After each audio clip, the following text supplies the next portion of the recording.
आज की वीडियो में जानेंगे कि इंसान के जिस्म में नाफ दुनी कैसे बनी और कुत्ता कब और कैसे पैदा हुआ।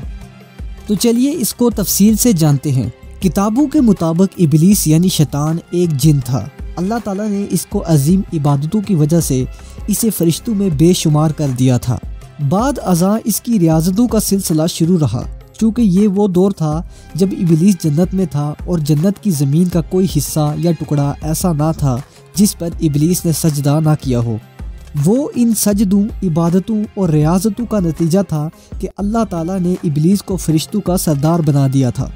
लेकिन फिर शैतान गुरूर का शिकार हो गया और इसने मिट्टी के पुतले यानी सैयदना हज़रत आदम अलैहिस्सलाम को सजदा करने से इनकार कर दिया और यहाँ से ही खैर और शर की ताकतों का आगाज़ हुआ।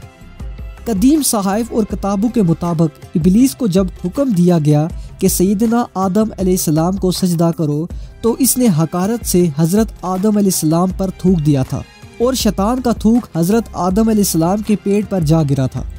लिहाजा अल्लाह अज़्ज़ा व जल ने हज़रत जिब्राईल अलैहिस्सलाम को हुक्म दिया कि जहाँ हज़रत आदम अलैहिस्सलाम पर थूक गिरा वो मिट्टी निकाल लाओ।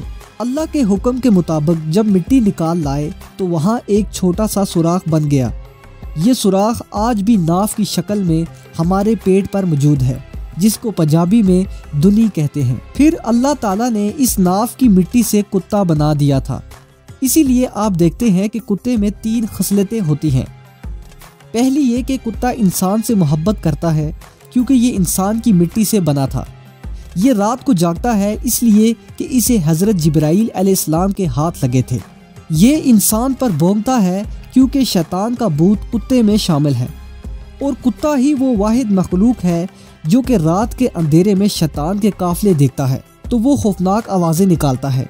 नाज़रीन, वीडियो पसंद आई तो लाइक और शेयर ज़रूर कीजिएगा और हमारे चैनल हसीइन्फो को ज़रूर सब्सक्राइब कर लीजिएगा ताकि हमारी आने वाली हर नई इन्फॉर्मेटिव वीडियो के नोटिफिकेशन आपको मिलते रहें। मिलते हैं किसी अगली वीडियो में। खुदा हाफिज़।